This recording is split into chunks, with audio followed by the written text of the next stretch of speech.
안녕하세요. 저는 정선군 가족센터에서 근무하고 있는 사회복지사 이희정입니다. 저는 정선군 종합사회복지관 지역조직과팀에서 근무하고 있는 전승환 팀장이라고 합니다. 기초문해와 디지털 문해 교사를 하고 있는 박성옥입니다. 저는 농사를 짓고 있는 사람이고요. 최승영 볼나무 연구소를 운영하고 있습니다.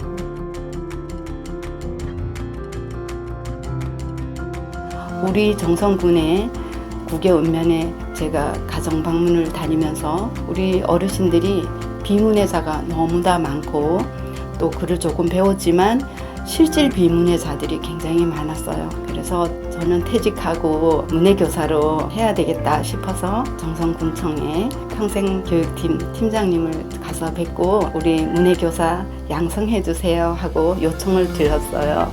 그래서 2015년도에 교육이 시작돼서 지금 8년차 문해교사를 하고 있습니다. 저희 센터에서는 가족 지원 서비스와 가족 프로그램을 제공하고 있습니다. 저의 주요 업무는 온가족 보듬 사업을 통해 취약, 위기, 긴급 지원을 하고 있으며 그분들을 위한 교육 문화 프로그램을 담당하고 있습니다. 지역에 대한 애정과 관심이 많아서 북평면 주민자치회의 주민자치위원으로 참여해서 활동을 하고 있죠. 어르신들 대상으로는 성인문해교실이라든지 여가교실 이렇게 진행되어졌었고요. 그 다음에 평생학습 관련돼서는 지역주민들 모시고 다양한 프로그램 운영하였었고, 그 다음에 장애인분들 대상으로는 우리 여성분들 재가장애인 자격증반 운영했었고, 또는 우리 참여자분들이 다양하게 즐길 수 있는 평생학습에 관해서 다양하게 프로그램을 운영하였습니다. 일단은 정선군이 평생학습 도시로 지정된 거는 매우 의미 있는 일이고 선생님을 비롯해서 모든 공직자들도 그렇고 국민들도 평생학습 도시가 언제 되나 기다리고 있었는데 오늘 됐기 때문에 너무 기뻤습니다. 한마디로 날개를 단 정선군이라는 표현을 하고 싶어요. 평생학습 도시가 이제 됐기 때문에 또 평생학습단도 건립이 되어서 잘 될 것 같습니다. 가족들과 함께 할 수 있는 문화, 가족들과 함께 배울 수 있는 교육, 가족들과 함께 할 수 있는 공예, 아니면 나아가서 이제 가족 플러스가 저는 국민이 된다고 생각하거든요. 그래서 정선 국민이 악기 하나쯤은 연주할 수 있는 그런 사회가 되었으면 좋겠습니다. 주민의 한 사람으로서 기대가 큽니다.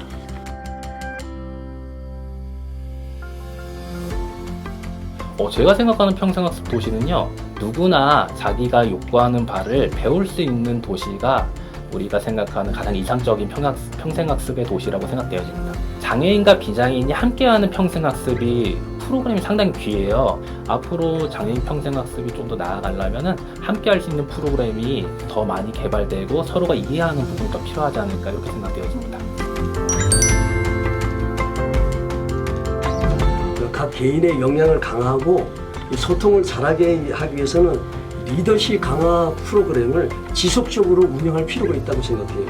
주민자치원의 위원들과 관계자 모두가 참여하는 역량 강화 자치학교가 만들어졌으면 좋겠어요. 정선군에게 바라는 평생학습은 포용적이고 누구에게나 기회가 제공되고 장기적으로 이렇게 프로그램을 진행할 수 있는 정선군민 누구나 평생학습 배움의 기회가 제공될 수 있는 그런 평생학습 도시 정선군이 되었으면 좋겠습니다. 문해교사로 올인할 수 있는 그런 여건이 안 되다 보니까 교사 양성은 됐지만 현장에서 교사로 계속 꾸준히 하는 분들이 많지 않아서 좀 부족한 부분은 있습니다.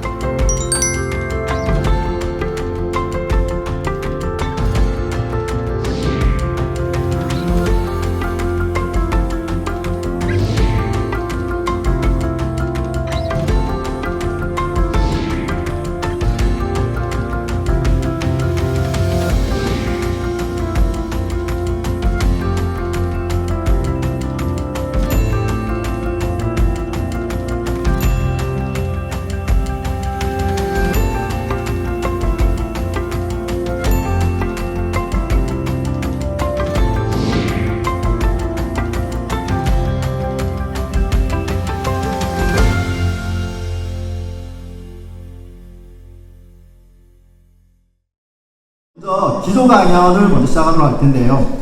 전 국가평생교육진흥원 원장이시자 현 서울대학 교수이신 강대중 원장님을 힘찬 박수로 모시겠습니다. 여러분, 이 섬에 가보신 분이 계실까요? 이 섬이 혹시 어딘지 아시는 분이 계실까요? 여름에 올림픽 하는 건 다들 즐겁게 보셨죠?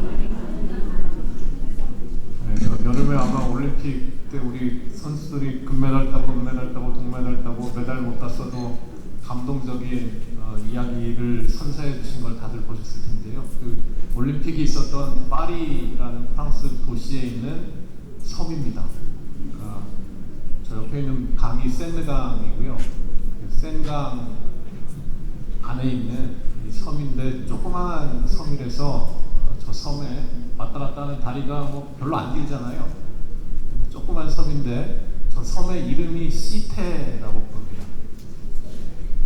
이 섬의 왼쪽 아래편에 유명한 성당입니다. 노트르담 성당이고 저 성당이 몇 해 전에 불나가지고 두 개 타워가 다 무너졌어요. 지금 복구 공사를 열심히 하고 거의 다 마쳤다는 얘기를 들었습니다. 이 섬에 지금 이렇게 유명한 도시가 되고 노트르담 성당 같은 큰 건물도 있지만 천년 전쯤에 저기는 파리라고 이름 붙은 가문이 살다 오셨어요. 프랑스의 파리라는 이 도시가 형성되기 이전에 저 섬에 원래 살던 소위 성씨가 파리 사람들이 저 섬에 살고 있었는데 그 뒤에 이제 프랑크 왕국이 본격적으로 성립하고 저기에 이제 수도를 세우고 좋잖아요. 물로 딱 둘러싸여 있으니까 외적으로부터 방어하기도 좋고 그래서 저 섬 이름이 시테입니다. 제가 이 시테 섬 말씀을 드리는 이유는 시테 에두카티프라는 프랑스 말 때문에 그런데요. 이 말이 여러분 우리가 오늘 같이 축하하고 있는 평생학습 도시라는 말이 출발하게 된 근원입니다. 시테 에두카티프라는 말이 시테는 도시라는 뜻이고요. 이 도시라는 뜻은 이 라틴어인 시비타스라는 말에서 유래를 했습니다. 이 시비타스라는 말은 고대 로마 시대 때 어느 한 도시에 사는 사람들이라는 뜻입니다. 그리고 시비타스는 사실은 그 앞에 이제 시비스라는 말에서도 유래를 했다는데 시비스는 도시국가나 공동체 또 그 구성원인 시민들을 말합니다. 그러니까 시민이 없으면 도시라는 게 존재하기 어렵겠죠. 교육이라는 말을 이제 프랑스어로 에두카티프라고 부르는데 이 에두카티프는 아시는 분들도 있겠지만 라틴어에서 유래했는데 두 가지 말이 본래 유래를 한다고 합니다. 하나는 양육하다, 돌보다, 훈육하다. 그래서 교사나 양육자가 아이를 키우는 말이고요. 또 하나는 에두세레라는 말인데 그 말은 밖으로 끌어내다. 그래서 서양 말에서 에듀케이션은 지식을 안으로 집어넣는 거가 아니라 안에 있던 것을 밖으로 끌어내는 거가 영어, 프랑스어 다 공통적인 교육의 뜻입니다. 근데 이 말이 시테 에두카티프라는 두 단어로 붙었는데요. 이게 처음 국제적으로 공용화된 거가 1972년도에 유네스코가 낸 교육개혁 보고서였습니다. 우리말로 존재하기 위한 학습이라는 말로 번역이 되어 있고요. 여러분 지금 인터넷으로 존재하기 위한 학습 한글로 유네스코 한국위원회 이렇게 치시면 이 보고서 공짜로 다운로드 받으실 수 있습니다. 이 보고서에 시테 에두카티프라는 프랑스어 말이 처음으로 등장했고 이 보고서를 쓴 분들이 프랑스 분들이 주도를 했고 유네스코에서 프랑스어로 이 책을 원본은 프랑스어인데 유네스코가 5개 나라 말을 다 쓰고 그래서 5개 언어로 이 원본 시테 에두카티프를 번역할 때 영어로 번역한 게 러닝 소사이어티라는 번역어였고 한국 사람들은 이 말을 학습 사회로 번역하고 있습니다. 어제 국가교육위원회에서 우리나라 교육의 앞으로 10년의 미래를 어떻게 할 것인가 해서 12가지 중요한 교육정책을 발표를 했는데 그 12가지 교육정책을 포괄하는 단어가 학습사회였습니다. 우리나라 교육정책은 학습사회를 만드는 것을 앞으로도 지향해 갈 것이다 라는 건데 그거의 어원이 시테 에듀카티브라는 말이었고 프랑스에서는 그 섬에 사는 사람들, 그 섬에 있는 공간들입니다. 이 말이 중요한 이유는 유네스코에서 존재하기 위한 학습이라는 책을 50년 전에 내고 2021년에 또 다른 세계 교육개혁 보고서를 냈는데 그 책 이름이 함께 그려보는 우리의 미래, 교육을 위한 새로운 사회계약이라는 책입니다. 이 책도 똑같이 지금 책 제목 치시고 유네스코 한국위원회라고 검색하시면 공짜로 내려받으실 수 있습니다. 이 책에서 2021년에 나온 이 책에서 제가 인용한 118쪽에 우리 주요 임무 중에 하나는 교육이 일어나는 장소와 시간에 대한 우리의 사고를 확장하는 것이다.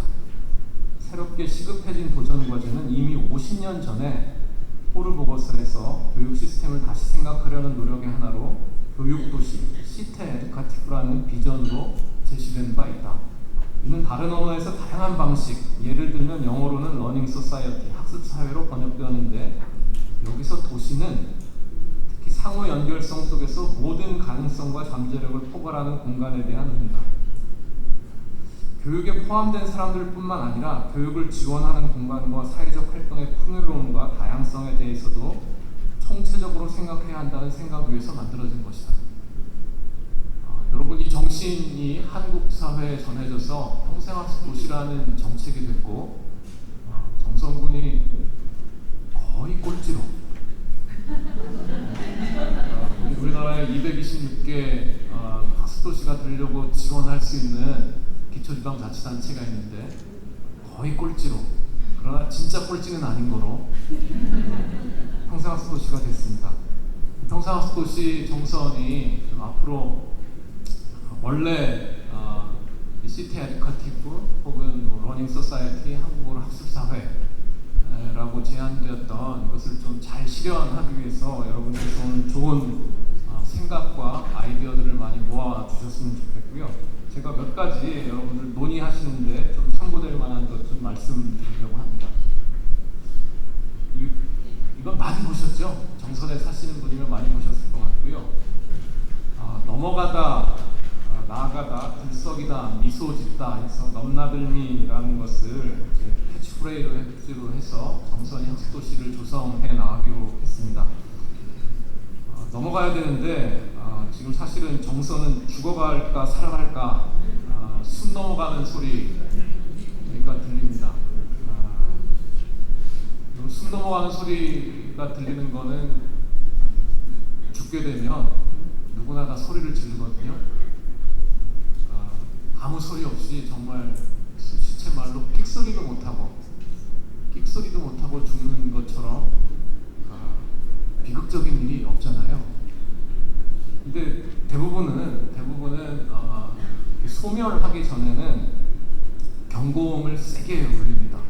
아마 정선에도 오래전부터 이 소멸의 경고음이 울렸을 것이고 또 정말로 없어지기 전에 뭔가 하나씩 둘씩 망가지고 그게 잘 안 돌아간다 라는 것들을 여기 계신 분들이 많이 느끼셨을 것 같습니다. 그 얘기는 뭐 하나 무너질 때 우리가 그 무너지는 거 막을 기회가 있었습니다. 가령 학교들이 하나둘씩 문 닫을 때 그 학교 어떻게 안 닫게 막아볼 수 있을까? 시장에 사람들이 점점 줄어들 때, 그래서 가게들이 문 닫을 때 어떻게 가게 하나라도 더 유지할 수 있을까? 이런 고민들을 누구나 다 할 수 있습니다. 그래서 정선이 이 소멸시대에 소멸하지 않는 정선으로 전환되어야 하고 그 전환되어야 하는 것이 목적이라서 학습 학습도시도 결국 유치하셨다고 생각합니다. 학습도시가 되시려고 노력했다고 생각합니다.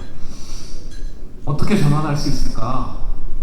50년 전에 낸 보고서를 50년 후에 다시 읽으면서 유네스코 보고서에서 말한 대로 모든 가능성, 모든 잠재력을 어떻게 우리가 끌어낼 수 있을지 같이 고민해 주셨으면 좋겠습니다. 정선이 갖고 있는 가능성이 뭔가, 잠재력이 아직도 남아있다면 그 잠재력은 무엇인가 좀 같이 고민해 주셨으면 좋겠습니다. 안 넘어가네요. 네. 나아가다 해서 이제 디지털 전환을 얘기합니다. 저 배경에 있는 금속 활자 본인데요. 저게 직지입니다. 여러분 전 세계에서 가장 오래된 금속 활자로 찍은 책이 직지인데 그 직지를 찍은 금속 활자는 없습니다. 근데 그 책이 남아 있어서 우리나라에는 없고 프랑스 도서관에 있는 직지를 우리가 빌려다가 이렇게 전시도 하고 그랬는데 저 직지를 찍은 금속 활자를 다시 복원해가지고 만들었어요. 청주에 있는 이제 그 박물관에서 만들어가지고 이렇게 보여주는 건데요. 우리가 금속 활자를 최초로 가진 민족 국가였는데 여러분 금속 활자가 1377년도에 직지를 찍었다고 하는데 사실 기록으로는 1233년인가 34년에 상정고금 예문이라는 책을 금속 활자로 찍었다는 기록이 남아 있습니다. 그래서 서기 1200년, 1300년대에 우리나라는 대단한 금속 활자 문화를 갖고 있었고 금속 활자가 있는 나라들은 인쇄나 출판이 상당히 발전했을 것으로 이제 추측하고 있습니다. 그 당시에 세계 최고의 기술이었는데요. 서양은 1400년대에 들어서 이 금속 활자를 가지고 책을 본격적으로 찍어내기 시작했습니다. 그러니까 대충 생각하면 1300년대부터 한 7, 800년 동안 금속 활자가 우리가 읽고 쓰고 배우고 하는데 아주 핵심적인 기술이었는데 이 기술이 지금 볼 수 있나요? 금속 활자를 혹시 보신 분? 금속 활자 쓰는 곳이 이제 아무것도 없습니다. 그런데 불과 50년 전만 해도 금속 활자가 없으면 신문이나 잡지나 책을 인쇄하지 못했습니다. 지난 50년 전만 해도 금속 활자가 진짜 중요한 거였는데 1970년대 후반, 80년대 중반, 그리고 90년대 초반이 되면 금속 활자가 완전히 없어집니다. 없어진 이유는 다들 아시죠? 컴퓨터가 보급돼서 그렇습니다. 모든 인쇄소에서 다 컴퓨터 쓰지 모든 신문사, 잡지사, 출판사, 인쇄소 이런 데서 다 컴퓨터로 책을 인쇄하지 금속 활자로 인쇄하지 않습니다. 그래서 금속 활자가 비유컨대 컴퓨터 안으로 증발돼서 다 없어졌습니다. 근데 없어지는 게 금속 활자만 아닙니다. 우리가 아는 많은 것들이 다 증발돼서 없어지고 있는데요. 여러분 집집마다 있던 집전화를 아직도 갖고 계신 분이 있나요? 아직도 집전화 쓰시는 분? 네. 저희 집에는 전화기가 4대 있는데 식구가 4명이라서 전화기는 4대가 있고 각자 주머니에다가 넣어가지고 다니고 집에는 아무도 전화 받을 사람이 없습니다. 집에 혹시 아직도 CD 플레이어가 집에 거실이나 안방에 있는 분? CD 플레이어. 그래서 CD를 사세요? CD를 사서 CD에다 넣어서 들으세요? 망가지면 고칠 때가 있으세요? CD 플레이어 어디서 고치세요? 네? 아직도 정선에 전파사가 있어요? 네?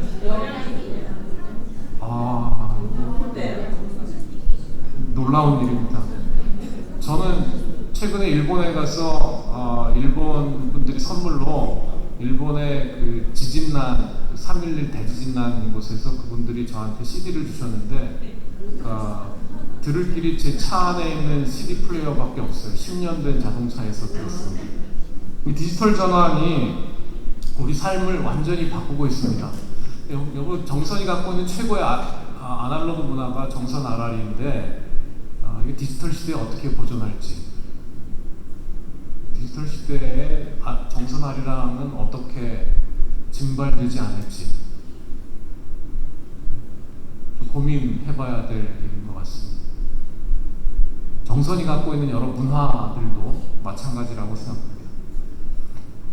공동체, 마을, 동네 이런 걸 들썩이게 하자, 학습도시로 공동체를 잘 만들어보자 하는 게 큰 목표 중에 하나입니다. 마을이라는 말, 동네라는 말의 어원을 살펴보면 마을은 물이라는 것에서 어원이 있습니다. 마을은 같은 물을 마시는 사람들이 사는 곳입니다. 동네라는 것에 동네가 순 우리말 같지만 사실은 안내자를 쓰는, 그리고 같을 동자에다가 물수변을 쓰는 말에서 변천된 거거든요. 그래서 우리말 동네도 사실은 같은 물을 마시는 안쪽에 있는 사람들이라는 뜻입니다. 그래서 동네나 마을은 전부 다 같은 물 마시는 사람들 얘기거든요. 옛날에는 같은 물 마신다 그러면 가족이거나, 그래서 집에 우물이 있으면 그 우물을 같이 마시는 사람, 그리고 집에 우물을 파지 못하는 곳이면 동네 우물에서 물을 길러다 먹었고, 물이 그렇게 땅을 파서 먹지 않아도 동네에 아주 좋은 산골에 이제 좋은 계곡이 흐른다거나 그러면 그 계곡물을 갖다 퍼다가 이렇게 마시기도 했습니다. 여전히 지금도 사실은 강물 퍼다가 먹죠. 정선 아마 동강물 퍼다가 수도 놓고 드실 것 같은데, 같은 물 마시는 사람들이 같은 마을에 사는 사람이고 동네에 사는 사람인데, 요새 근데 이 같은 물 마신다는 개념을 우리가 다 잃어버렸습니다. 왜냐하면 수도꼭지만 틀면 물이 나오니까 그 물이 어디서 오는지는 아무 생각이 없습니다. 그래서 마을이라는 것은 같은 물 마시는 사람들이고, 가족, 친족, 또 씨족, 이게 확대된 것이 마을이고, 그래서 오래된 마을, 정선에 있는 작은 마을들 가면 여전히 저는 씨족들과 몇 개 성씨들이 한 마을을 구성하고 있고, 거기 속하지 않은 분이 외지에서 오면 적응하기 좀 힘들죠. 왜냐하면 그 동네 안에 있는 독특한 문화에 외부에서 온 분이 있기 어렵습니다. 근데 여러분, 생활인구 늘리자, 정선 방문하는 사람 늘리자 이러는데, 이 마을 공동체라는 것이 어떻게 달라져야 될지, 공동체를 만들어서 들썩이게 한다라고 하는데, 같은 물 마시는 사람들이 아니라 딴 물 마시는 사람들이 우리 동네 와가지고 어떤 방법으로 같이 들썩일 수 있을지 또 같이 고민해 주시면 좋겠습니다. 미소 짓다라는 걸로 웰리스 전환이라는 말씀을 들었습니다. 여러분, 관광은 뭘까요? 관광은 와서 돈 많이 쓰고 가면 좋은 게 관광이잖아요. 그래서 이 호텔도 되게 비싸고, 뭐 여기 가리왕산 올라가는 곤돌라 타면 5,000원 페이백을 지역 스파페로 주셔가지고 읍내 가가지고 쓰고 가라, 이런 말씀도 저도 들었고, 또 아리랑 공연 보면 공연 입장권 5,000원 내면 5,000원 전액 다 지역 화폐로 바꿔주셔가지고 돌려받고 가고, 그래서 돈 쓰고 돈 버는 게 관광으로 지금 되어 있습니다. 근데 저는 학습도시 됐으니까 관광은 학습이다 라는 걸 좀 더 적극적으로 아이디어 내시고 앞으로 발전시켰으면 좋겠습니다. 정선 와서 뭔가 덜 배워서 저거 더 배워보고 싶으니까 다시 좀 정선에 와야 되겠다. 왜냐하면 여러분, 돈 쓰는 관광으로 하면 돈 써본 다음에 대부분 다 실망하거든요. 여러분도 딴 데 가면 그러지 않으세요? 뭐 얼마짜리 먹었는데 맛이 어떻다, 아니 웬 입장료가 뭐 이렇게 비싸. 돈 쓰는 사람은 돈값을 따지고 그 돈값에 미치지 못한다 그러면 그 동네 가서 아무리 좋은 경험을 해도 다시 가고 싶은 생각이 잘 안 듭니다. 그런데 관광이 학습이다라고 생각하게 되면 충분히 배웠는지, 더 배울 건 없는지, 이런 고민을 하게 됩니다. 그래서 아까 어느 분이 발표하시는 중에 워케이션이라고 하셨는데, 제가 요새 여러분들한테 드리는 말씀이 런케이션 하자. 와서 쉬고 갈 때도 배우고, 어떻게 하면 일주일보다 더 길게 한 달, 6달, 1년 정선에서 뭔가 배울 것을 만들까? 정선의 유휴 학교 공간들 이런 곳들을 어떻게 런케이션 하는 분들이 많이 오셔가지고 정주 인구가 되실 수 있을지 좀 더 고민이 많이 필요할 것 같습니다. 마지막으로 한 가지 말씀드리고 마치겠습니다. 저 뒤에 배경에 있는 게 얼마 전에 우리나라 남부지방에 비를 왕창 쏟아붓고 갔던 태풍 버빙카입니다. 태풍 버빙카가 괌 앞바다에서 이제 중국을 향해서 가던 때인데요. 왜냐하면 제가 이 슬라이드를 낸 날이 그때 이제 이 태풍이 어디로 갈 것이다 라고 예측한 진로도입니다. 이 진로도하고 다르게 태풍이 상하이 앞으로 이렇게 갈 거다라고 예측했는데, 상하이보다는 조금 더 아래쪽으로 중국 대륙으로 상륙했다가 바로 우회전해서 예상과 달리 중국 대륙 안쪽으로 쭉 가다가 소멸하지 않고 상하이 바로 밑으로 상륙한 다음에 급격하게 우회전해가지고 우리나라 쪽으로 방향을 틀어서 남부지방에 하루에 300mm가 넘는 비를 쏟아졌고, 그렇게 비를 쏟아놓고도 모자라가지고 일본 쪽에도 엄청난 비를 쏟아 부었습니다. 미래를 예측하는 것가 매우 어렵습니다. 태풍의 진로는 우리의 생존이 달린 일이기 때문에 어마어마한 자원을 동원해가지고 태풍의 진로를 예측하거든요. 근데 되게 어렵습니다. 그렇지만 여러분, 이 태풍의 진로를 추적하기 위해서 온갖 노력을 다 합니다. 평생학습도시 정선이 이제 올해 지정돼가지고 1년 차인데요.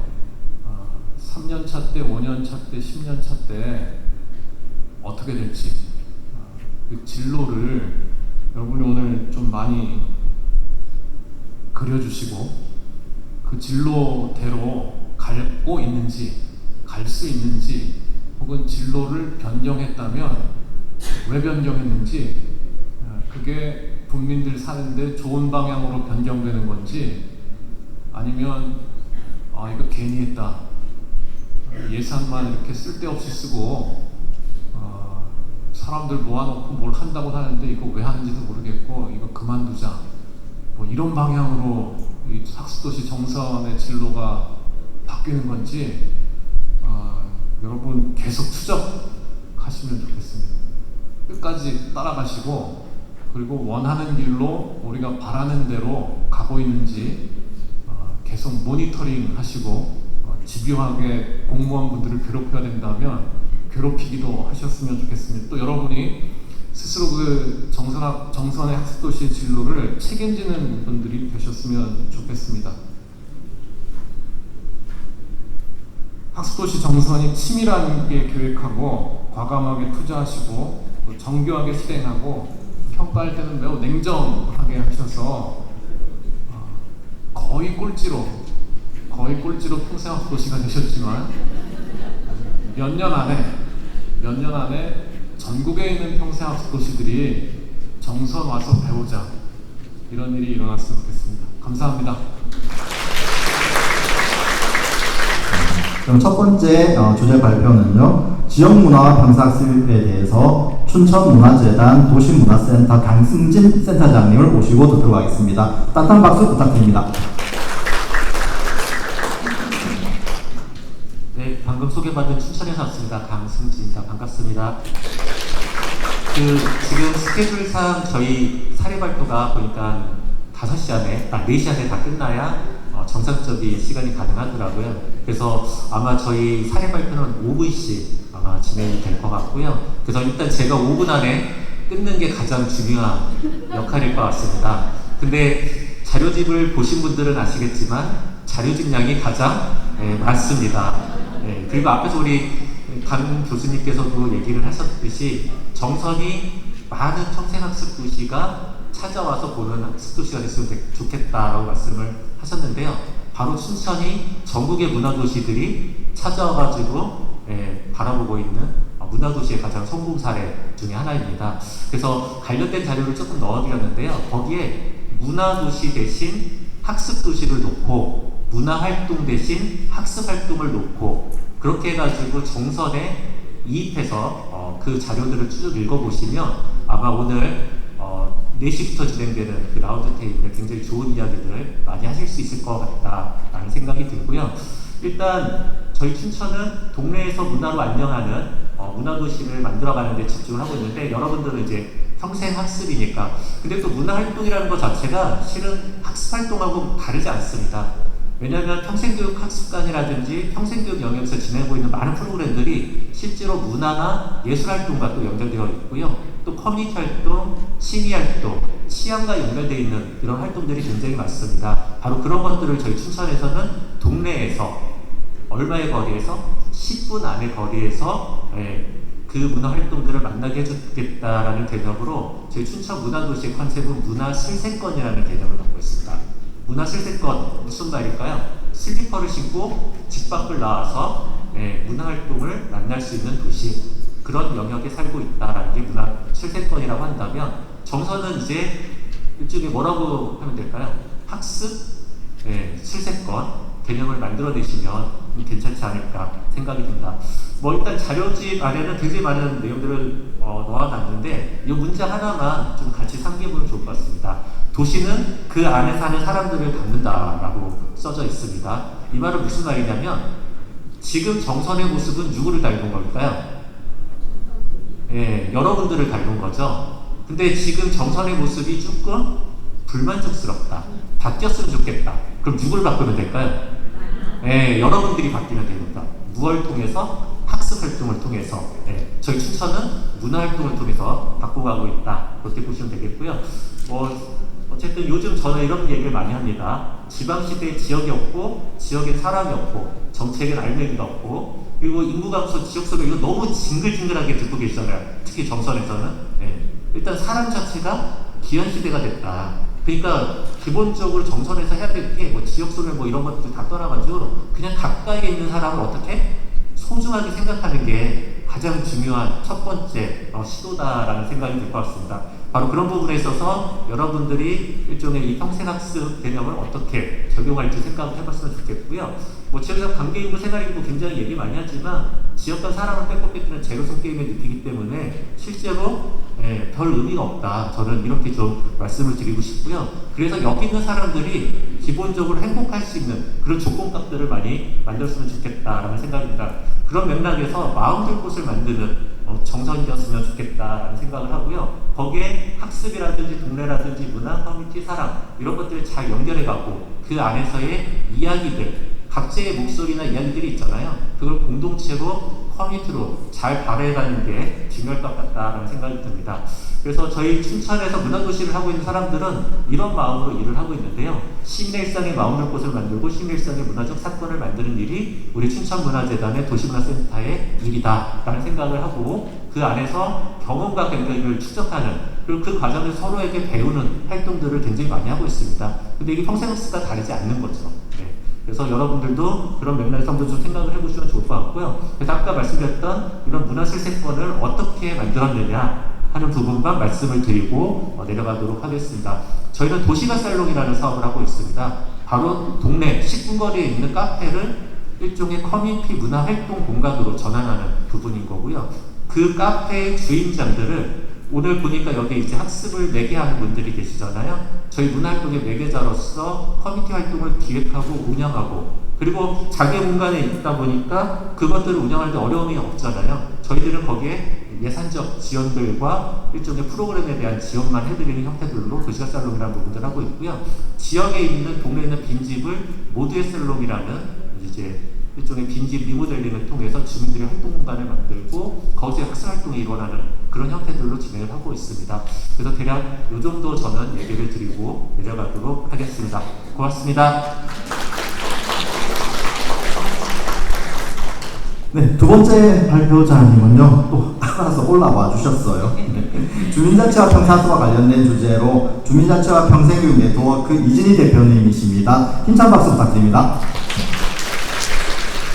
안녕하세요. 두 번째 주제 발제를 하게 된 주민자치와 평생교육 네트워크 대표이자 이번 행사를 주관하고 있는 사단법인 한국평생교육총연합회 사무총장입니다. 이름은 이진이라고 합니다. 시간 관계상 저도 좀 빠르게 하려고 할 텐데 발제를 할 텐데요. 여러분들께서 이 제목이죠. 여기 포인터가 나왔나요? 정성 국민이 주인이 되는 평생학습 한번 다시 한번 크게 한번 읽어주시겠어요? 목소리가 너무 작은데요. 한 번만 더 크게 읽어주세요. 자, 시작! 네, 이 말을 여러분들이 조금 깊게 오늘 풀어내가 할 때도 깊게 생각해 주시고요. 이 말을 저는 가져가 주셨으면 좋겠습니다. 계속 앞에서 다른 지역에 비해서 정성군이 평생학습 도시가 굉장히 늦게 되었다고 했잖아요. 전국이 226개 시군구가 있는데 전체 올해까지 198개 평생학습 도시입니다. 그러면 정성군은 196, 197, 198번 저기 속할 텐데요. 중요한 거는 굉장히 많은 평생학습 도시들이 이렇게 비전 선포식을 행사를 했었는데요. 정성군은 굉장히 특별한 평생학습 도시를 선포하고 있습니다. 바로 그 핵심이 뭐냐면 정선 국민이 주인이 되는 평생학습입니다. 그래서 이런 선포식에 이렇게 국민들이 함께해서 이렇게 끝까지 남아서 함께 정성군 평생학습 도시의 미래를 함께 고민하고 함께 무언가를 만들려고 하는 평생학습 도시는 저는 그동안 못 봤습니다. 그런 맥락에서 출발은 조금 늦게 하지만 훨씬 더 어느 도시보다 촘촘한 평생학습망을 만들어가는 그러한 정선군이 될 거라고 믿고요. 또한 아까 4가지 그런 키워드를 가지고서 우리 강대중 교수님께서 말씀을 주셨는데요. 그 중에서 주민자치 부분은 들썩이다라고 하는 부분과 맥을 같이 한다라고 여러분들께서 생각을 해주시면 좋을 것 같습니다. 바로 지역 공동체, 마을 공동체 그 영역입니다. 저는 서대 모두에 앞서서 과연 우리 정선군 평생학습 도시는 정선구민은 과연 무엇을 꿈꾸는가? 사실 요즘 사람들한테 물어보면요, 꿈이 별로 없습니다. 굉장히 열심히 살아가고요, 각자의 맡은 역할을 아주 잘 수행해내고 있습니다. 우리가 민도 그렇고 간도 그렇습니다. 그런데 정작 열심히 달려가고 있는데 과연 어디를 향해서 가고 있는가? 정선군 평생학습 도시의 미래도 사실은 행정에서 만들어지는 게 아니라 저는 국민들이 만드는 거라고 생각하고요. 그래서 국민이 주인이 되는 평생학습이 굉장히 의미가 있고요. 그 평생학습을 통해서 주인된 국민이 그 학습을 실천하는 장이 바로 우리가 살고 있는 마을, 아까 우리가 동네에 얘기했잖아요. 같은 물을 사는 공동체. 그 공동체라고 했을 때 꼭 그 지역에 살았던 사람이 아니더라도 타지에서 온 사람도 그 지역의 사람으로 같이 함께 나갈 수 있는 힘을 키워주는 것이 바로 제가 여러분과 다룰 주민자치 영역이고요. 그런 맥락에서 이렇게 저는 이 그림을 굉장히 좋아합니다. 이 그림과 같은 정성군의 평생학습 도시를 꿈꾸면서 짧게 그 핵심적인 것만 발제를 하도록 하겠습니다. 앞에서 말씀드렸던 것처럼 인구 저출산의 문제는 사실은 마을의 위기뿐만 아니라 지역의 위기뿐만 아니라 국가적 위기를 가져오고 있습니다. 이런 맥락에서 이제 우리가 고심해야 될 건 뭐냐면 너무나 그동안 따로에 익숙해 왔다면 이제는 어떻게 하는 거? 함께하는 그러한 힘을 키우는 것이 중요하다라고 말씀을 드립니다.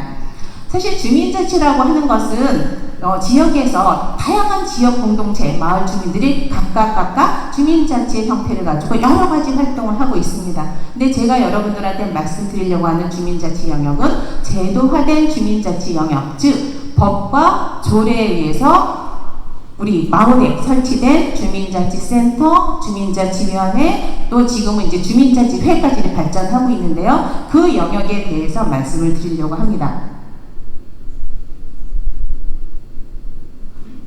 여기 보면 그 영역에서 보면 큰 주체가 주민자치센터에서 평생학습 프로그램에 열심히 참여하고 계신 수강생들과 그리고 또 주민자치센터를 조례에 의해서 좀 관리하도록 되어 있는 주민자치위원회 활동이 있습니다.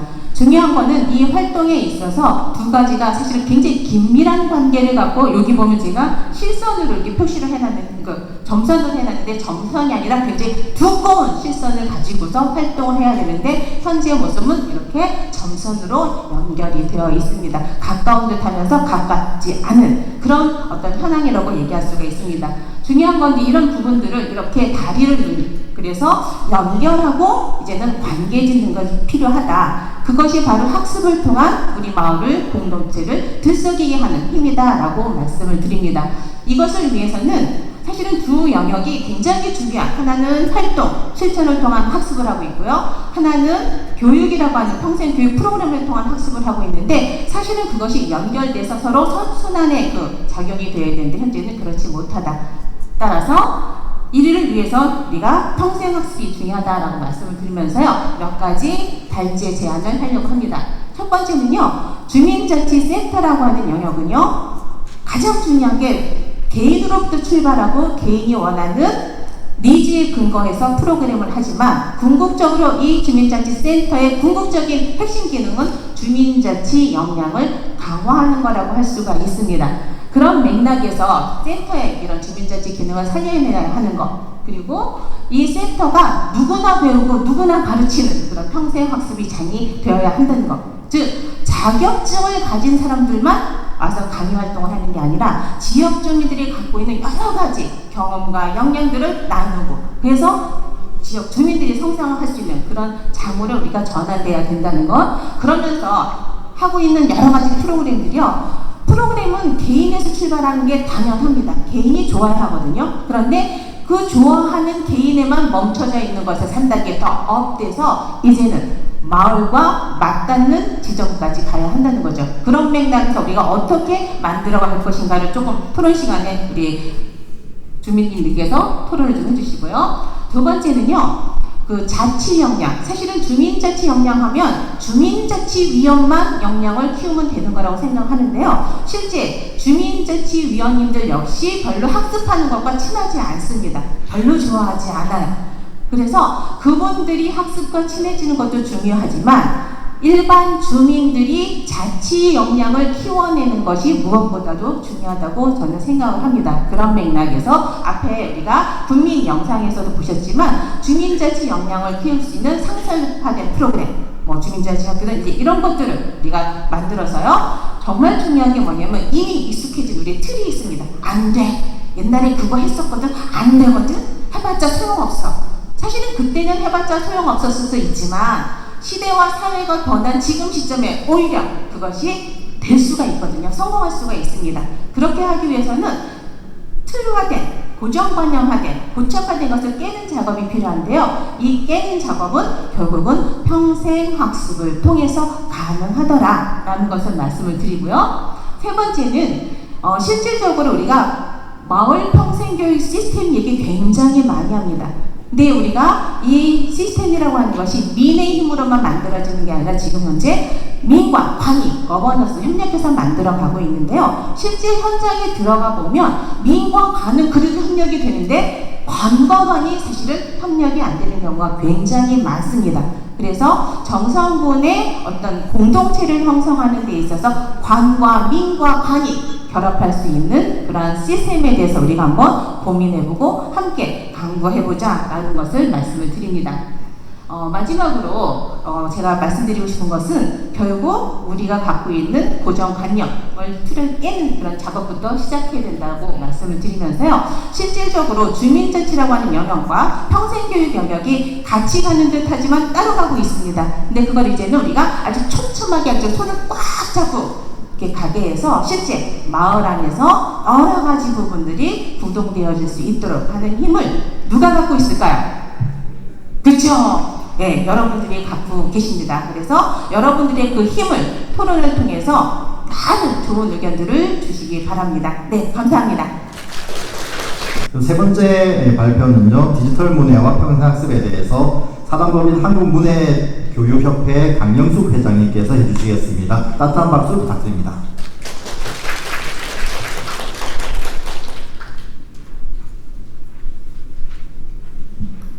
안녕하세요. 사단법인 한국문예교육협회 강영수입니다. 저는 전라도에 있는 광주광역시에서 왔습니다.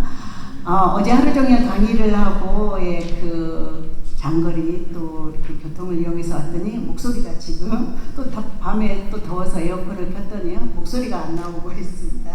좀 이해 바랍니다. 네, 오늘 저는 디지털 문예교육과 평생학습에 대해서 우리 선생님들과 함께 살펴보고자 합니다.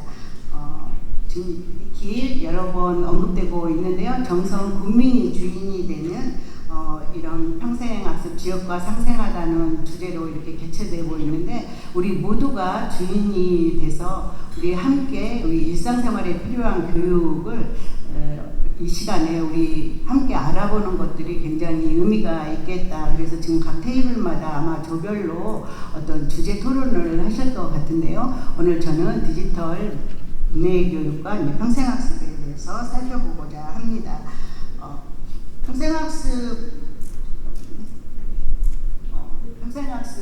하시기 전에 저는 디지털이 저희 이제 문예교육에 나아가다라는 이제 이렇게 주제를 가지고 정성군이 평생학습 도시에 선정되어 있는데요.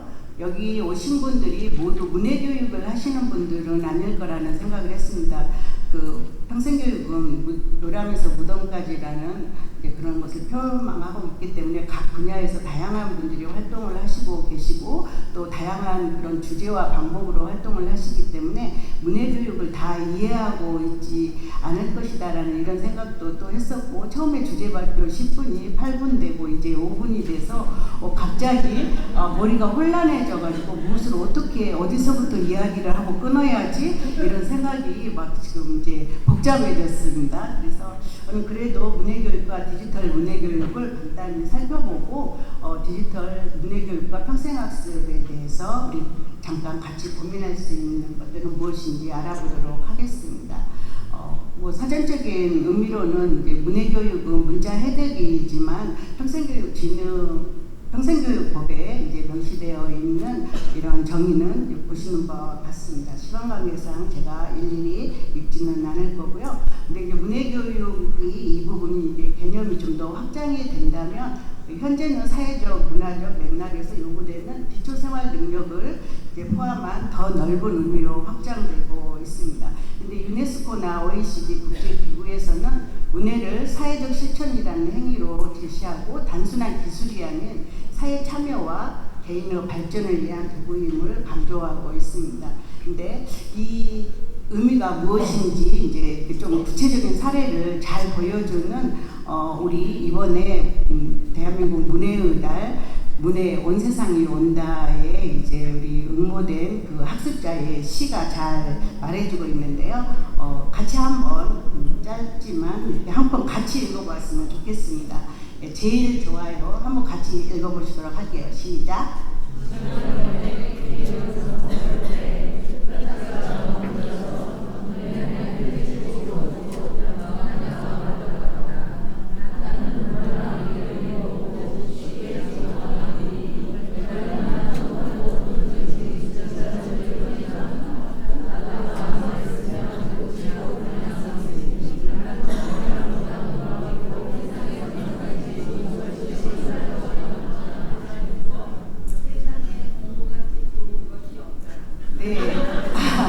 문예교육을 하고 나면 그렇게 일을 좋아하는 어르신들은 일 이제 싫다, 공부가 제일 좋다 이런 말씀을 하십니다. 문예교육을 받은 이후로 학습자들은 세상에 이제 처음으로 이렇게 세상이 신기하고 내 인생의 봄날이 지금부터다.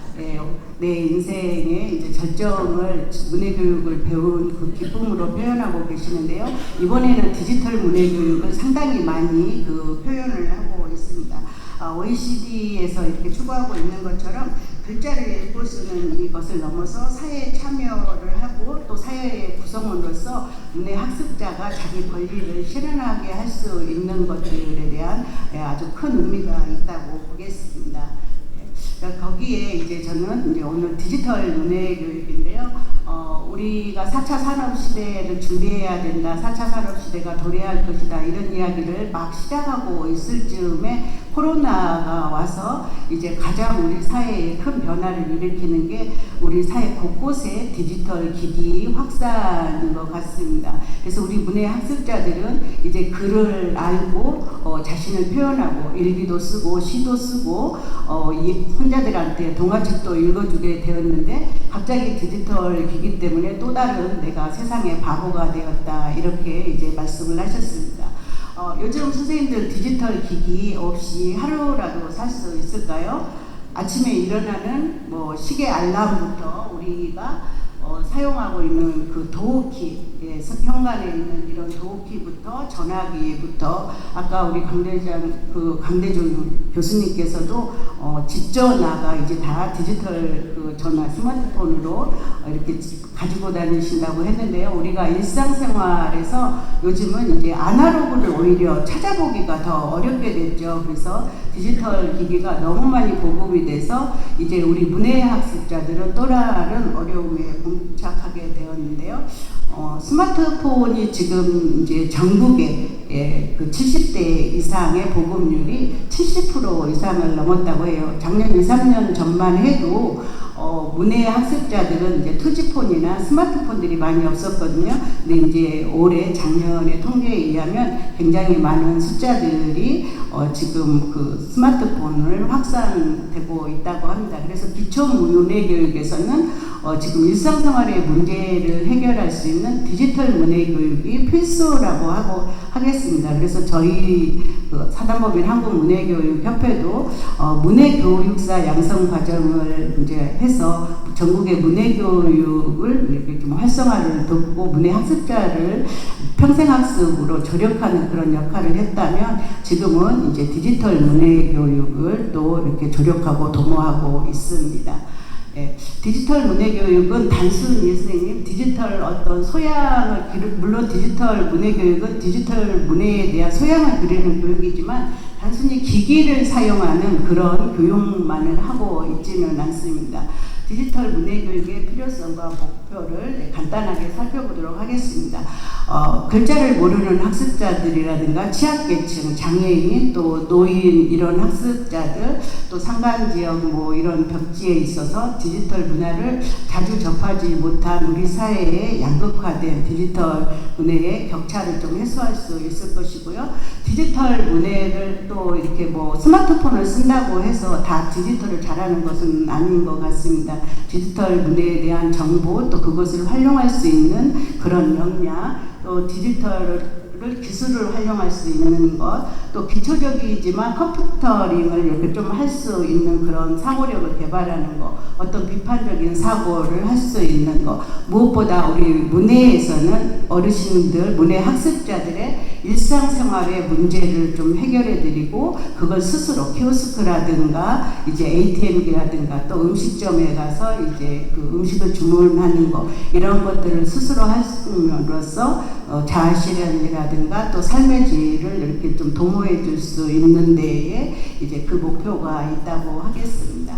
디지털 문해교육의 주요 내용들은 이제 여러 가지들이 있겠지만 이런 방금 이제 언급한 바와 같습니다. 그 중에서 저는 이제 우리 문해교육에서는 일상생활에 좀 적응할 수 있는 우리 생활 주변에 이제 있는 산재되어 있는 이런 디지털 기기를 문해 학습자들이 자유롭게 쓰고 또 그 비판적인 사고도 좀 할 수 있는 부분들이 이제 필요하다고 하겠습니다.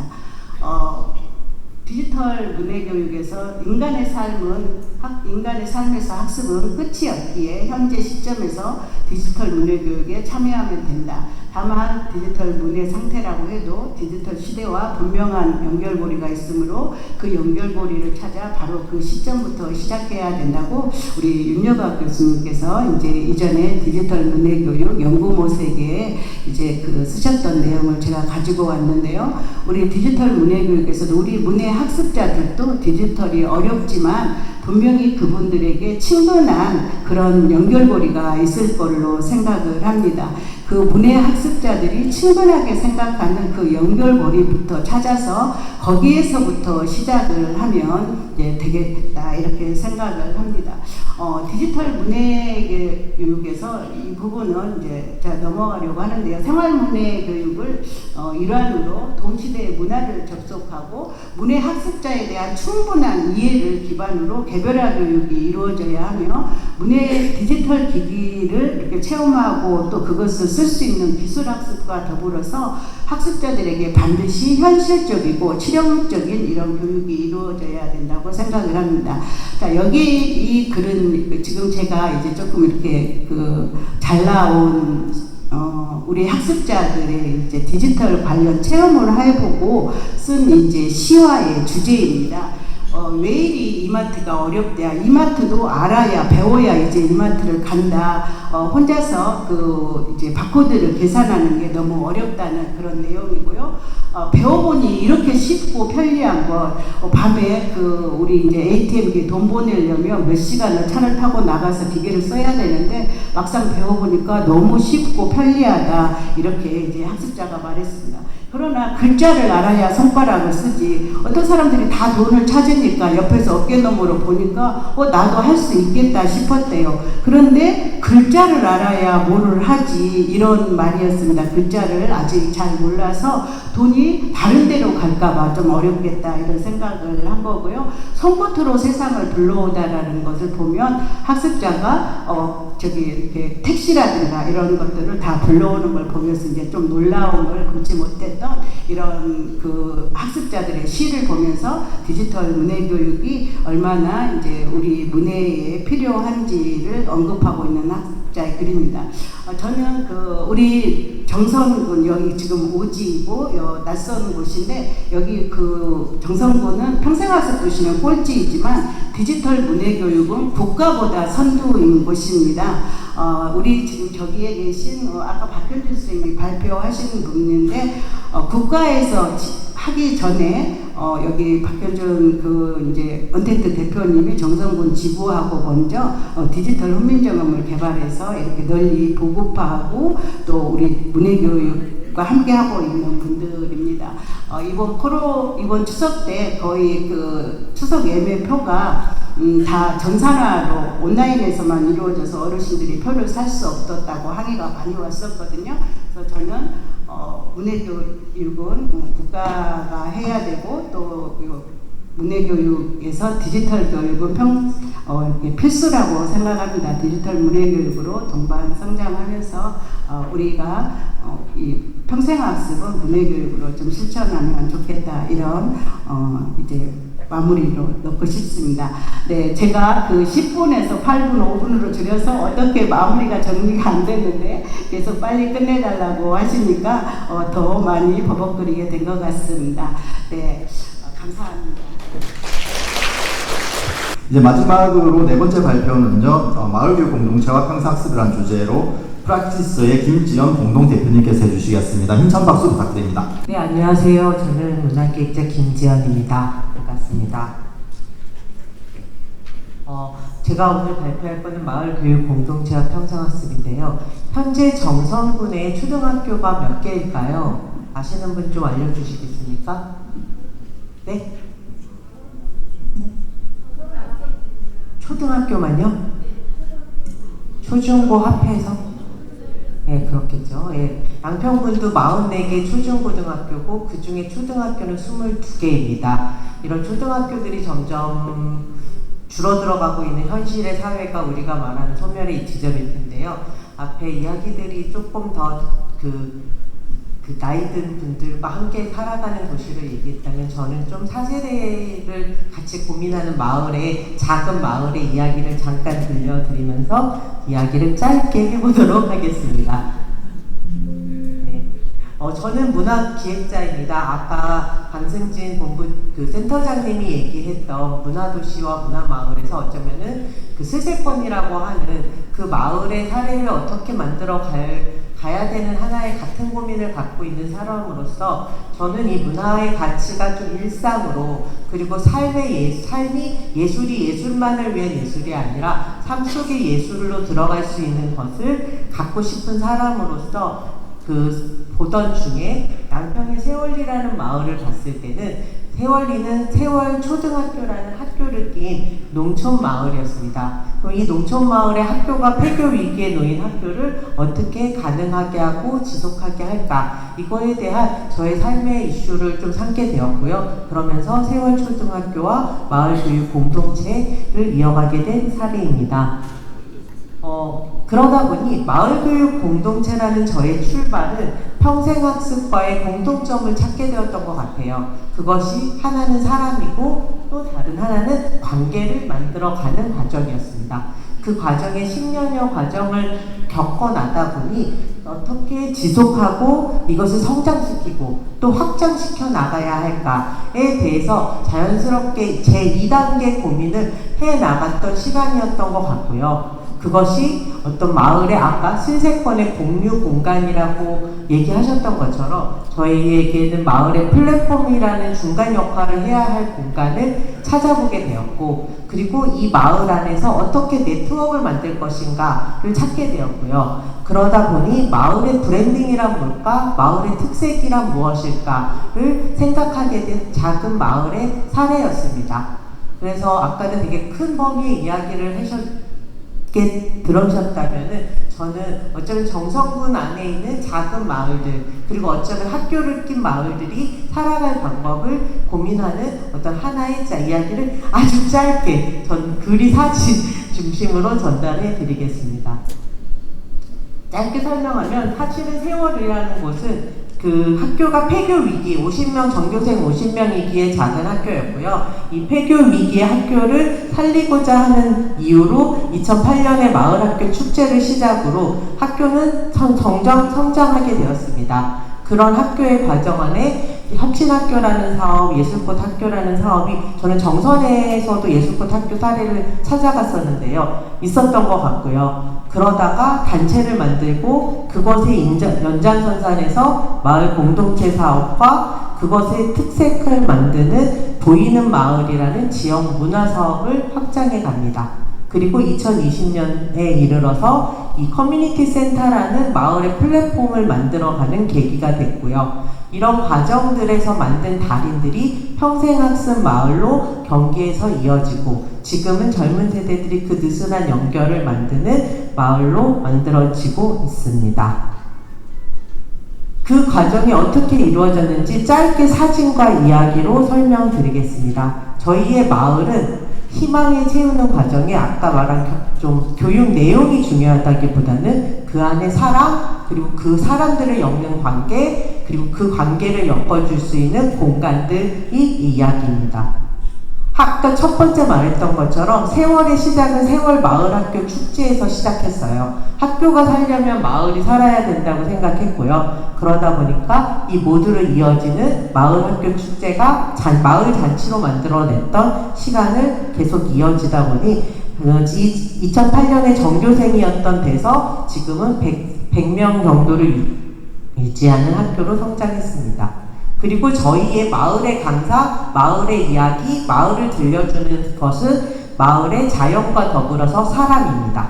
마을 안의 달인들은 나이 드신 어르신처럼 이렇게 지풀 할아버지 같은 분에서부터 예술가, 아니면은 마을의 음식 달인, 그리고 젊은 미술가들 다양하게 있습니다. 정선에 너무 많은 이런 분들이 저도 있을 거라고 믿습니다. 멀리서 찾지 마시고 동네에서 우리 이 사람들을 모두 달인으로 인정하고 이 분들과 어떻게 소통할 것인가를 생각을 제안드려 봅니다. 그리고 그 공간을 엮어주는 공간이 필요했습니다. 이 사람들이 하나하나 떨어져 있었더니 네트워크는 되게 멀리 느껴졌고요. 그러는 과정의 첫 번째가 마을 회관의 2층에 안 쓰는 공간을 사랑방으로 만들어서 시작했다면 그것이 커져서 마을의 정미소라는 플랫폼 공간으로 확장되었습니다. 그리고 마을의 예술가들과 함께 작은 예산들을 받아서 마을의 이런 공간들, 한평 갤러리, 마을 갤러리, 그 다음에 마을의 그 예술 작품들을 만들어내는 계기로 확장됩니다. 그리고 마을은 여러 행사들이 하죠. 저희도 이 관계들을 만드는데 3세대가 어떻게 어울릴까에 대한 고민을 계속적으로 해나갑니다. 그리고 지금은 이 10년이 지나니까 또 다른 고민은 지금 세대와 약간 다른 지점을 찾는 것 같습니다. 이 다양한 세대가 좀 느슨한 조화를 만들어내면서 꼭 이 1세대, 그 4세대가 꽉 짜인 윗선배 어르신을 모시고 아래는 따라야가가 아니라 좀 서로 배우는, 그러나 농촌마을이 갖고 있는 느슨하고 조금은 관계적인 공동체를 어떻게 만들어 갈까를 저희는 계속 찾는 거고요. 아마 지역의 정선에도 그런 많은 젊은 사람들이 들어올 계기가 이런 느슨함을 찾아가면 좋겠다. 이건 저의 10년의 고민입니다. 이 과정은 그래서요, 세월초등학교에 2008년에 54명이 2016년, 2020년을 거쳐서 지금은 약 100명 정도를 계속 유지하면서 인구의 변화를 유지해 왔습니다. 이거는 저희 세월리라는 마을을 기준으로 농촌에 저희 세월리는 한 400세대 정도 중에서 아이들이 가족이 차지하고 있는 거는 한 학생 수 퍼센트로는 사실은 20% 정도입니다. 근데 이제 자녀가 많아요. 재밌게도. 요즘에 한 명도 안 나는데 거기는 셋, 넷이 평균입니다. 그래서 이 사례가 어쩌면은 학교에 여행을 왔다가 캠핑을 하고 있는 싶은 요즘 젊은 세대들이 이렇게 조금 농촌 안에서 내가 살 수도 있지 않을까? 우리 애들을 3명, 4명을 키우려면 농촌이 필요하지 않을까? 이런 것들을 찾아오는 이 젊은 세대들이 생겨나고 있는데요. 이 세대들을 어떻게 그냥 단지 귀농 인구로만 보지 마시고 이 세대가 살아갈 수 있는 교육 환경에는 저는 문화 환경도 매우 중요하다고 생각합니다. 그리고 그것을 만들어내는 것의 역할이 저희의 이 플랫폼으로서의 센터 역할을 생각하고 있습니다. 옛날에 정미소라는 장소를 정이 흐르는 장소의 플랫폼으로 확장을 했던 과정이고요. 저희는 이 공간을 통해서 계속적인 그 마을 안에서 마을 안의 예술가가 마을 교육을 하니까 2시간 강의를 5시간을 하세요. 그런 것이 일상이 만들어지는 계기가 되는 것 같습니다. 이런 관계를 만들어내는 동력에는요, 이 모두가 함께가 필요한 것 같습니다. 아까 말한 혁신초등학교인 세월초등학교, 그리고 이 두 분 엄마들과 세대를 같이 고민하고 환경을 고민하고 있는 젊은 엄마들의 평생학습 마을 만들기, 그 다음에 아까 말한 커뮤니티 센터 세월정미소라는 플랫폼 공간, 그리고 이들을 엮어내고 이들과의 마을의 브랜딩과 이 상품의 고민을 하고 있는 달간세월 협동조합, 이 4가지의 느슨한 연결과 방법들을 정답 없습니다. 지금도 찾고 있는 중입니다. 네, 저희의 마을은 이렇게 마을의 문화를 지금 보는 이 지도는 달인 지도인데요. 이렇게 지도를 통해서 계속된 확장과 마을의 이야기로 넓혀가고 있습니다. 답은 없습니다. 그렇지만 우리가 이 작업하는 거, 저는 평생학습, 마을교육 공동체, 문화, 이 모든 것에 우리는 내가 중심이라고 생각하고요. 내가 그리는 내 삶은 그려져야 된다고 생각해요. 그냥 일상을, 삶을 그리듯, 그리고 그래서 그것이 마을을 디자인해서 우리의 색깔을 만들어가는 각각의 색깔 갖는 마을로 확장되기를 제안드려 봅니다. 네, 여기까지 저희 강의 마치겠습니다. 감사합니다. 그러면 지금부터 이제 발표하는 시간을 가질 건데요. 지금 현수막에 보시면 저희들 행사가 17시에 마무리돼야 됩니다. 토론까지 진행했을 때 딱 17시. 그래서 지금 행사가 끝났어요. 그럼 어떻게 해야 될까요? 발표는? 짧게. 아니에요. 행사 끝났기 때문에 이제 시간을 자유롭게 쓰셔도 됩니다. 예. 편안하게 우리 선생님들이 오늘 밤새도록 발표하셔도 상관없는데 팀별로 발표자는요 넉넉하게 시간 드립니다. 2분. 2분 동안 적혀있는 내용 다 발표하시는 것이 아니라 핵심적인 내용만 이야기해 주시면 됩니다. 그러면 발표하실 준비 다 되셨나요? 예, 그러면 다들 박수 3번 쳐주세요. 한번. 네, 좋습니다. 뒤에가 좀 어수선하더라도 우리 할 건 하고 가야 되니까. 그러면 발표 순서는요, 가장 민주적으로 랜덤입니다. 화면에 나의 발표 자료가 떴다 이러면 앞으로 달려 나오시고 계시네요, 벌써. 네. 그러면 발표자 선생님은 2분이기 때문에 짧게 본인 소개와 함께 핵심적인 내용만 부탁드리겠습니다.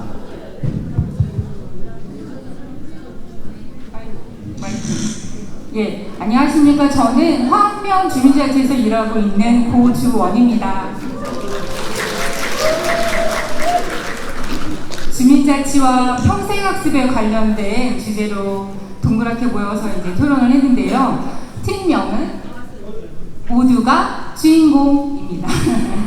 네, 팀원 강영숙 선생님, 전복순 선생님, 김진아 선생님, 박성준 선생님, 신민숙 선생님, 김재옥 선생님. 테이블 손 크게 한번 들어주세요. 네, 시간은 짧고 역시나 시간이 짧아서 말씀을 굉장히 많이 주셨는데요. 오늘 한 1분 동안 정리를 한번 해보겠습니다. 주민자치와 평생교육 이런 주제로 어떤 것이 이제 힘들었는지, 또 그걸 극복하기 위해서 어떻게 하면 좋을지 이런 주제였고요. 포스트잇이 지금 글씨가 저는 안 보이네요. 큰일 났네요. 그래서 우선은 이 학습하는 공간에 오는 선입견과 그다음에 어려움은 흥미와 재미, 감사합니다. 흥미와 재미를 느끼기 위해서, 그러니까 학생이라는 느낌보다는 나는 거기 일터도 놀터처럼 하면 재밌잖아요. 그래서 학습이라는 그 무거움을 내려놓고 재미있는 걸 하러 간다 라고 해서 이렇게 모이게 하는 그런 재미 부분, 그리고 평생학습을 공부함에 있어서는 나는 거기 요람에서 무덤까지처럼 나는 계속 무언가를 배우는 게 나는 지적으로 성장하고 있다라는 그런 자기 효능감, 이런 걸 느끼기 위해서 결국에는 모든 사람이 배움에 있어서 기본적인 거를 그냥 숨쉬듯이 이렇게 해야 된다라는 거였고요. 주민자치위원들이 만약에 수강생이 없다라고 했을 때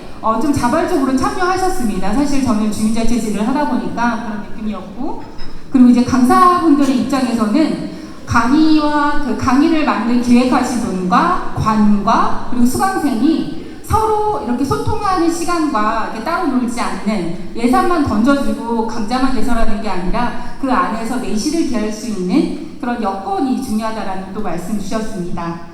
그리고 뭔가를 배우고 가고 내가 한글을 모르는 걸 부끄러워하지 않는 그런 문화가 정성군에 빠르게 정착되었으면 하고요.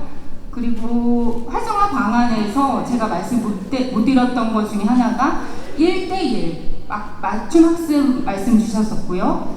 그리고 지속적으로 네, 오늘 당장 무엇이 아니더라도 오랫동안 할 수 있는 평생학습의 문화가 오늘 여러분들을 통해서 주인공으로 해 나갑시다.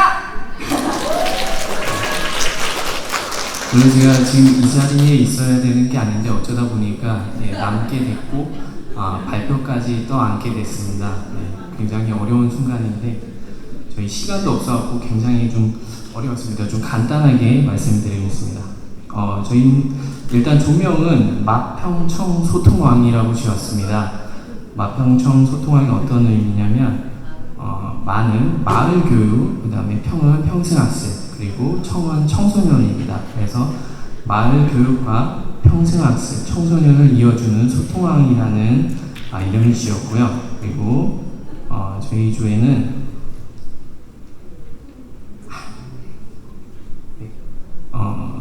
강릉시 평생학습관 원경미 평생교육사님, 그리고 인계청소년문화의지 김순신 센터장님, 그 다음에 문해교육협회 보노라 선생님, 이렇게 4명이 조원입니다. 저희가 제일 먼저 보이는 거는 아이들이 없어요. 만남, 이제 마을 교육이라는 거를 얘기하다가 제일 먼저 이제 떠오른 부분들이고요. 좀 이런 마을 교육에 있어서 좀 장점 그리고 단점, 어려운 부분들을 조금 했습니다. 오른쪽에 보시게 되면 아프리카 속담에 한 아이를 키우려면 엄마알이 필요하다. 이제 소통이 필요한 부분은 서로 이음, 청소년의 밝은 미래를 위한 발걸음 이런 이제 긍정적인 메시지들이 있었는데 옆에 보시면 왼쪽에 뭐 이장님 갈등 잔치국수 어떤 의미가 드세요? 떠오르는 거 있으세요? 아 잔치국수 먹는 것만 생각나시는 거죠. 근데 이 부분이 어떻게 나왔냐면 문해교육 관련한 부분들을 찾아가는 교육을 하려고 지역에 가시게 되면 이제 마을에서 일단 이장님부터가 커다란 벽입니다. 예, 받아주질 않아요. 교육이 들어가기 어려운 부분들이 생겨서 이제 갈등이 되는 부분들도 있고 그 다음에 이제 잔치국수는 이렇게 또 갈등이 있으신 마을에서도 이렇게 잔치가 있을 땐 다 같이 또 모입니다. 네. 좋은 일이 있을 때 또 모이시는 부분들이 있어서 이런 게 떠올랐고 그 다음에 맨 밑에 파란색으로 또 다른 관점으로 청소년들이 디지털이나 이런 문화 쪽을 받아들이는 건 굉장히 많이 받아들이지만 교육이 부족한 부분들이 많아요. 그래서 이런 부분에 대해서 저희가 좀 결론 좀 고민하다가 맨 밑에 보면 청소년들이 교육은 상대적으로 빠르게 받아들이는데 긍정적인 걸 좀 끌어내기 위해서 이제 더 빠르게 흡수하는 청소년들을 이제 저희가 먼저 교육을 하고 이 교육받은 청소년들이 디지털 문해 교육의 사각지대에 놓인 어르신들에게 반대로 교육할 수 있는 선순환 체계를 한번 만들어 보는 게 어떨까 이렇게 결론을 지었습니다. 네, 이상으로 발표 마치겠습니다. 네, 감사합니다. 그리고 최순화 학습자님께서 함께 이야기를 나눴습니다. 자, 디지털 문해나 문해에 있어서 가장 핵심은 문해입니다. 그렇죠? 평생교육에 있어서 꽃을 문해라고 했는데요. 자, 이 문해가 평생학습으로서 죄송합니다. 계속 발전되고 지속되려면 우선 어떤 것들이 어떻게 보완돼야 될지 이야기 나눠봤습니다. 첫 번째로는 문해 강사들의 처우가 개선돼야 된다고 생각합니다. 아까 오전에 함께 나눴던 박성호 선생님 영상에서 보시면 많은 문해교사가 양성됐지만 자리 잡지 못하고 이제 이직하는 경우가 참 많았습니다. 이런 부분을 좀 보완하기 위해서는 교사들의 처우가 개선돼야 된다고 생각했습니다. 그리고 두 번째로는 신규 학습자를 발굴하는 데 있어서 많은 어려움을 겪고 있어서 이 신규 학습자들을 발굴하는 데 있어서 우리 정선군에서는 정선 문해교사들이 신규 학습자들을 발굴하고 있거든요. 그래서 이런 학습자를 발굴하기가 너무 어려워서 이것들을 좀 지자체에서 함께 공동으로 학습자를 발굴해서 평생교육이 더 많은 사람들이 함께 했으면 좋겠다 이렇게 의견을 나눴고요. 그래서 획기적으로 홍보가 필요한데 의견 나눈 것 중에서 이제 마을 회관마다 홍보물을 배포하고 또 이장님들을 통하여 마을 방송을 해서 학습자를 모집하면 효과가 있다 이런 얘기도 함께 나눠봤습니다. 그리고 또 오지 학습자를 발굴하는 데 있어서 오지에 계신 학습자들을 학습하려면 선생님이 필요한데 학습자들이 있는데 선생님들이 없어서 어려움을 겪기도 했습니다. 그래서 이 오지 학습자들에게 학습할 수 있는 가장 좋은 방법으로 저희들은 그 정선군에서 운영하는 희망택시를 통하여 오지 학습자들이 학습할 수 있는 그런 학습장으로 오면 참 좋겠다 이런 이야기들을 나눴었는데요. 다른 선생님들께서 다른 시군에 계신 선생님께서 이런 이야기를 하시더라고요. 찾아가는 문해 학교 버스, 버스를 학교로 개조해서 직접 그 오지로 찾아가서 어르신들에게 학습을 해드리면 정말 좋겠다 이런 얘기를 하셨는데 정말 좀 신박한 아이디어가 아닌가 생각해봤습니다. 그래서 우리 지자체에 계신 관계자분께서는 이거 찾아가는 버스를 개조해서 학교로 만들어서 찾아가서 오지에 계신 학습자들에게 학습할 수 있는 그런 여건을 만들어 주시면 참 좋겠다 이런 생각을 하게 되었습니다.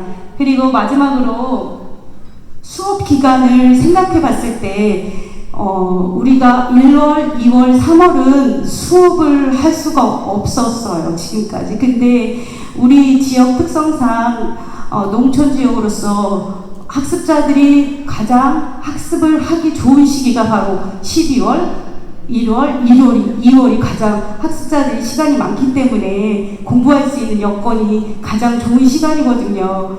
그래서 이 부분을 좀 개선해 주셨으면 하는 생각이 듭니다. 그래서 우리가 문해교사들이 어른들이 가장 학습을 받기 좋은, 공부하기 좋은 시간대에 강사 활동을 할 수 있도록 그렇게 제도적으로 좀 마련해 주시면 어떨까 이런 생각을 나눠봤습니다. 네, 이것으로 저희가 의견 나눈 것들 마치도록 하겠습니다. 센터에서 근무하는 김성입니다. 저 말씀드리고 싶은 거 있는데 저 오리지널 한국 사람이에요. 저 외국 사람 아닙니다. 오해하지 마세요. 제가 좀 미국적으로 생겼죠. 빨리 진행하도록 하겠습니다. 일단은 저 이제 지역문화 평생학습을 선택한 이유는 일단 오랜 지역 주민으로서 지역 특성에 대해서 많이 알고 계신 분들이 계셨고요. 그리고 지역문화와 평생학습이 가장 연관성이 있다고 생각해서입니다. 그리고 어떤 평생을 하고 싶은가에 있어서는 수어교실, 경제교육, 그리고 이제 여기 계신 분들이 다 이제 노후를 맞이하실 준비를 하고 계시잖아요. 그래서 이제 노후의 소득과 연계되는 그런 교육, 그 다음에 노후에도 할 수 있는 취미생활 연계, 이런 것들이 많이 나왔고, 그리고 정선에서 좀 문제점이 되는 거는 참여자 모집이 잘 되더라도 이 전문 강사 섭외하는 게 많이 어려운 부분이 있습니다. 그래서 이제 전문 강사 양성 과정을 통해서 이제 재능 기부를 통하고 또 그로 인해서 이제 소득도 발생이 되고 이 정선 국내에서 이렇게 참여자들을 위해서 강사 양성이 많이 되었으면 좋겠고요. 그리고 평생학습 참여에 어려운 점은 다들 알고 계시겠지만 정선구는 지역 특성상 그런 산간 지역에 거주하시는 분들이 많이 계세요. 그래서 일단은 교통 인프라 부족으로 이렇게 나오시는데 좀 문제가 있고, 그래서 이제 기동력이 부족하고 와버스를 잘 운행하고 계시기는 하지만 그래도 원활하지 못한 대중교통은 맞는 것 같습니다. 그리고 이제 거리상의 문제, 기동력이 있어도 멀어서 못 나오시는 분들, 그리고 이제 농업기에 들어가시는 분들은 전문적으로 이렇게 정기적으로 참여하시는 부분이 좀 어려운 부분이 있고, 꾸준한 참여에 대한 어려운 부분이 있고, 아직까지도 이런 평생교육의 중요성을 잘 모르시고 좀 이렇게 학습 의지가 약하거나 내가 이걸 해야 되겠다는 동기부여도 좀 부족하신 것 같아요. 그리고 이제 너무 프로그램이 고령층으로 많이 돼 있는 것 같아서 젊은 분들이 이제 선호할 만한 교육도 좀 있었으면 좋겠고요. 그리고 이제 정선군 평생학습도시에 바라는 점은 일단은 이제 교통 인프라 문제가 있었기 때문에 이제 기동력을 제공해 주셨으면 좋겠고, 그리고 이제 원활하지 못한 그런 홍보로 인해서 중복 참여자가 많더라고요. 어느 강좌에 가도 한 3번은 하고 계시는 분들이 계시더라고요. 그런 것들 좀 줄어들었으면 좋겠고, 그리고 쉽게 접근 가능한 장소도 있었으면 좋겠어요. 물론 평생학습관을 잘 지어놓긴 하셨지만 이동이 어려우신 분들을 위해서 이렇게 쉽게 접근할 수 있는 장소나 기간 연계가 되었으면 좋겠고요.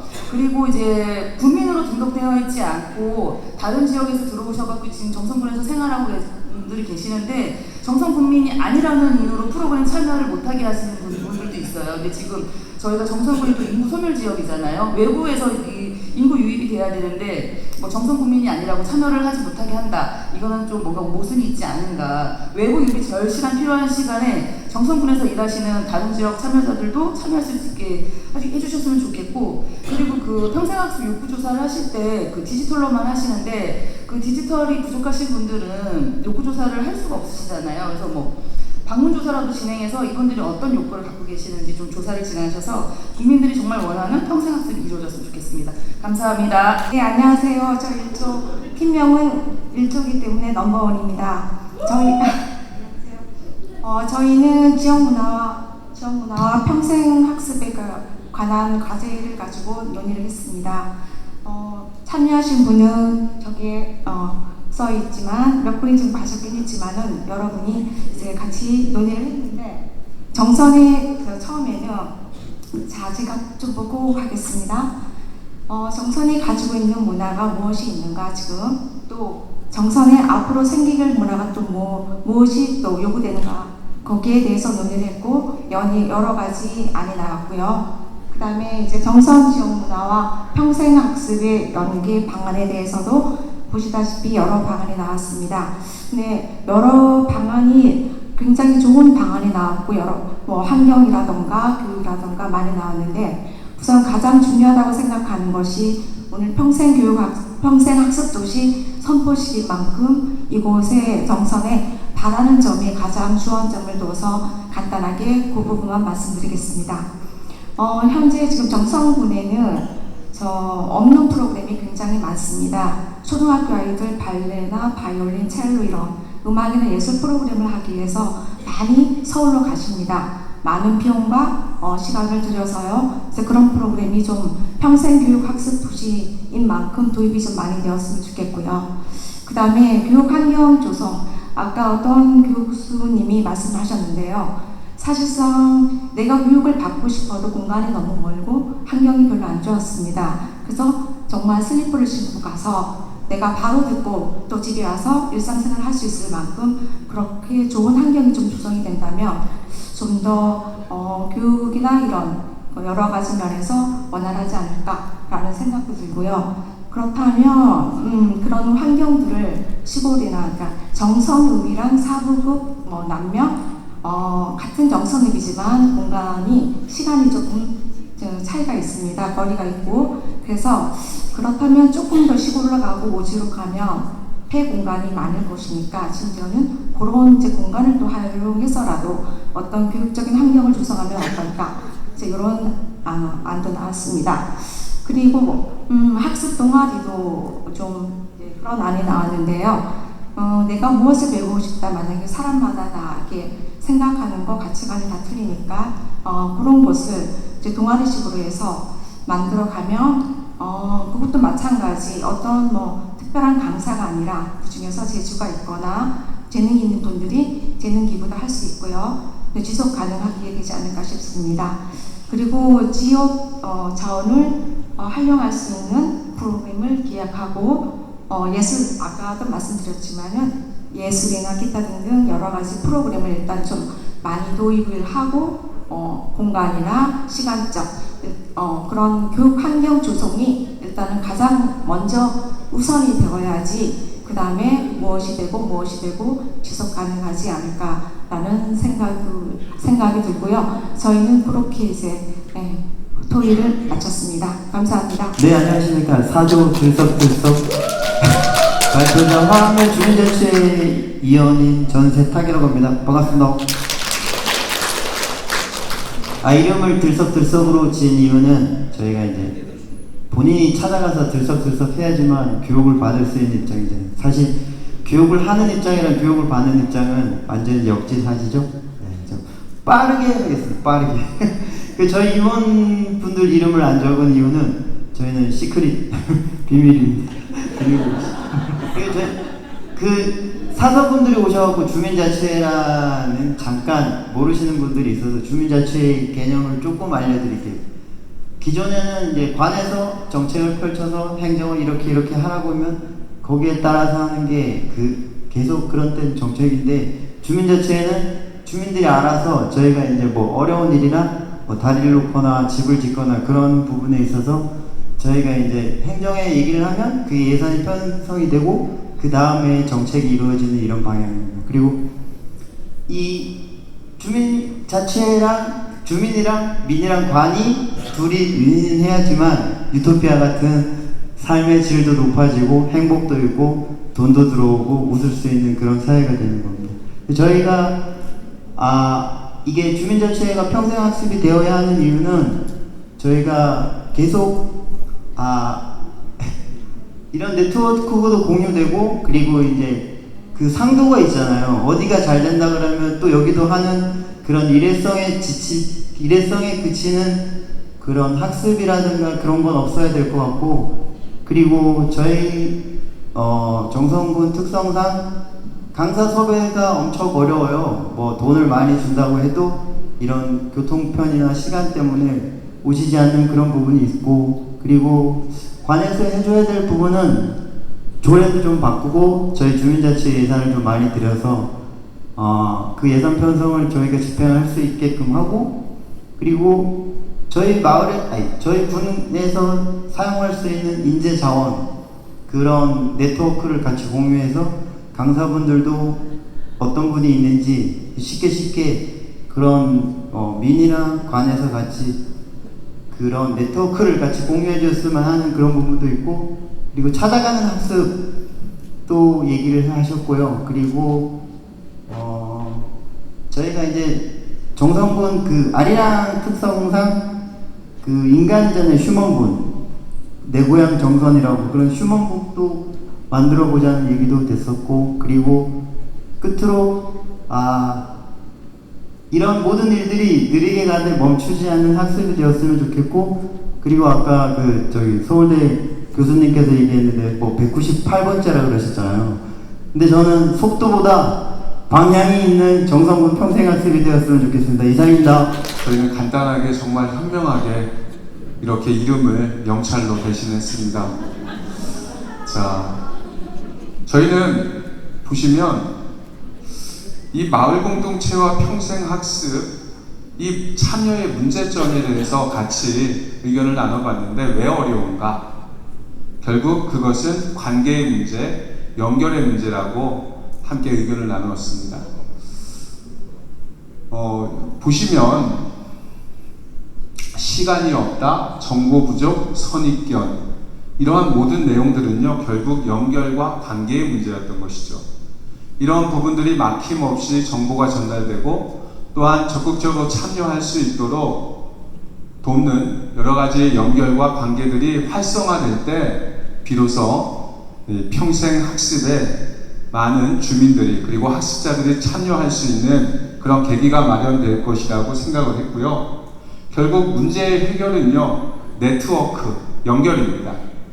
어려움이 연결이었다면 이 어려움을 극복해 나가는 것, 다시 연결을 만들어내는 것, 그래서 장날 5일장에 다양한 평생학습 프로그램과 그 내용들에 대해서 어르신들에게 아날로그로 접근을 하고, 그리고 카톡, 그리고 보고 싶다 정성과 같은 밴드를 통해서 디지털을 통해서 또한 그 내용을 공유하고, 또 다시 아날로그로 이장님들과 연결해서 지역의 주민들이 평생학습 프로그램에 참여할 수 있도록 연결성과 관계성을 만들어 나가고 맺어가는 것, 이것이 해결 방안이라고 함께 의견을 모아보았습니다. 정선 실버합창단 지휘를 맡고 있고요. 지역 아동센터에서 합창과 또 칼림바를 가르치는 강사이고요.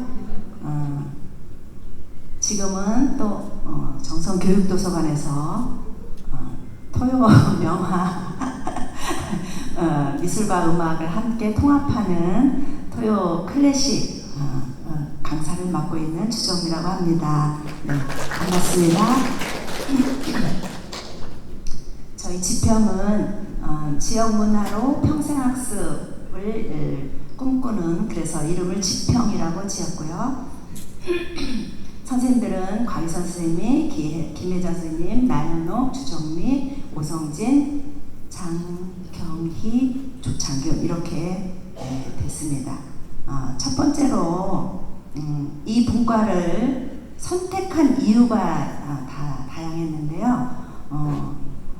평생학습을 담당하시는 선생님이 그 중에 계셨어요. 그래서 그 선생님은 지역 문화를 접목한 프로그램 발굴을 위해서 또 의견을 나누고 공유할 수 있는 기회가 될 것 같아서 선택하셨다 했고요.